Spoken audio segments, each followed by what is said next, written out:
sorry. That's right. He got, well, I was told he got kicked out of his place from his mum's and that. And having known him for a while from school and stuff, and this is also where my faith came into play with it as well, because I did see him as like as a younger brother to me, sort of thing. Yeah. So I just kind of like took him under my wing and like, okay, let's just go through everything together, see what happens, see what we can do, sort of thing. Yeah. And then started hanging around a lot more. And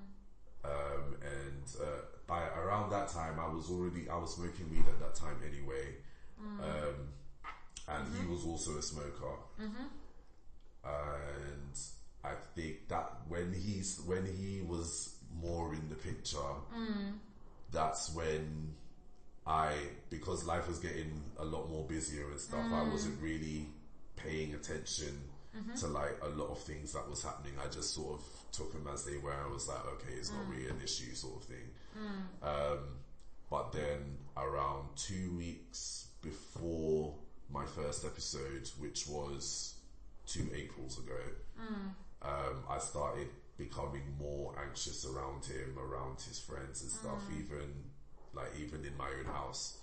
And uni, every time I would go like outside, I'd be paranoid. People were looking at me, that they knew about me, if they could smell me because of my smoking and stuff, like all kinds of questions was coming up. As in, you felt like they could smell what you'd been smoking. Yeah. And then everything else about my life, which was just really, really bizarre to me and stuff.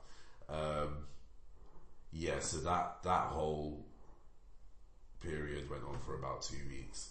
And then there was a time I must have had I acted out at uni a couple of times, and it was, the recommendation was made for me to come home. So I got in an Uber. I was keeping up with one of my friends at uni at the time, who to this day still do. She was like to check up on me and stuff. Yeah. She got the Uber home for me. At that time, I went to go and meet my friend again, who was living with me, to go and get some more weed. But this time, I could definitely tell that something was different. And because something was different, something was wrong. Because my routine with me smoking was, as soon as I got it, every time, as soon as I would get home, like no matter where I was coming from, as soon as I get home, I would roll it up and I would like smoke it straight away before doing anything else. But with this one, I went to go and pick it up from him. I looked at the bag, and the bag just looked totally different. Like, not the bag, the actual weed itself looked very different to me. And I couldn't understand why it seemed different. I looked at his face and I couldn't trust the look that he was giving me, but I still went with it anyway. I looked at the bag, looked at him, looked at the bag again, and was like, cool. Took it home. Still didn't roll anything. I just put it down. Something was just telling me that I needed to go to sleep, so I went to sleep. Yeah. And this was, at this time, it must have been like 3 or 4 in the afternoon. Okay. So I just kept putting myself back to sleep. Woke up around midnight, and then finally smoked it with another friend of mine who was also living with me at the time. It was one of them ones where I just started taking a lot of people, so it was just really weird. So we were smoking, and then that was when the issue of me being gay came up, because I also tried to have the conversation with my guy friends who gave me the weed, and it was like the way he kept saying as if it wasn't a problem, and this, that, and the other, but to me it was, because he wasn't giving me the space to actually talk about it. It seemed like he was trying to run away from it.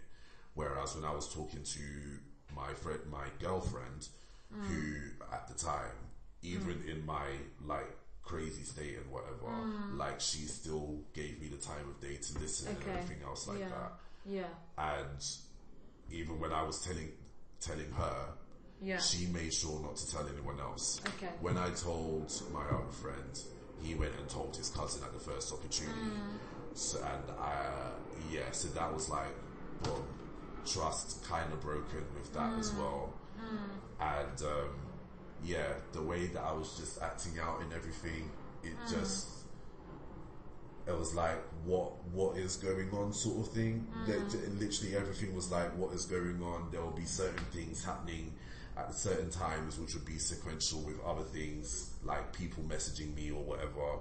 I'll be so paranoid, and I'll be like, is this one in working together with this? Are they working as a team? Are they trying to catch me out? What's happening, sort of thing. And it was weird because I also had a feeling of another situation between the two of them anyway, but I was like, because I didn't know the full facts, I didn't choose to say anything until a couple of weeks later, after once I had started recovering and gone back into uni. Another friend of mine had come up to me and asked me if I knew that girlfriend was pregnant, and I said, as she said it, straight away I was like, I knew it. I don't know why I did, but I just had a feeling that she was. And that was another thing that kind of separated me from those two. Just the fact that, I kind of knew that there was something going on in my house anyway. I wasn't that oblivious. But at the same time, I didn't think that either of them, especially the one I brought in first, that they would go that far. And it feels like I'm diverting a bit. I don't know why, but I'm trying to get back. Yeah, that's okay. So there was that. So after all of that sort of came into play, and there was a final time that I had acted before the whole pregnancy thing. There was a time that I acted out, and a couple of my friends from uni had taken me over to Ealing Hospital. And that's when they was doing the full diagnostics, you could say. Were you under section there, or just informally admitted? I think it was an informal admission, because I was only there.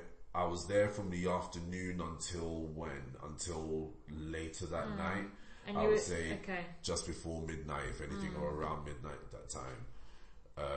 And did you say you went there a couple of times? No, that was that was just the once. Okay. That was just the once. And then the next day, I'd gone over to my GP because they had faxed over my information to them, and then that's when they put me onto EIS. So it was once I got admitted into. So you're just in hospital once, is that? Yeah. Okay. Sorry, I'll let you. Wait, no. Let me. I need to. Let me remember. Was it one? Yeah. Just one time. The other times, like if I ever had an issue after that, it was straight to here, basically. So I went into Ealing Hospital. They were asking me a lot of questions, trying to find out what's going on. And I remember everyone leaving, and then I was by myself for a bit, and then they came back in, and that's when they were giving me the final diagnosis and stuff. And even at that time, because I remember I must have heard the first one being PTSD, and after that my ears sort of just went it just sort of hit me, and it was like, wow. And I just couldn't hear anything else after that for a while.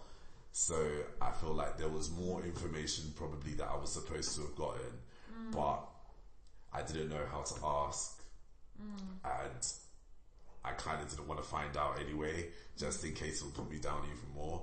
So so my ears just kind of went after that. I tried to call my guy friend at the time, and in my head I was thinking, I'm addicted to weed, this, that and the other. Some of my family members had come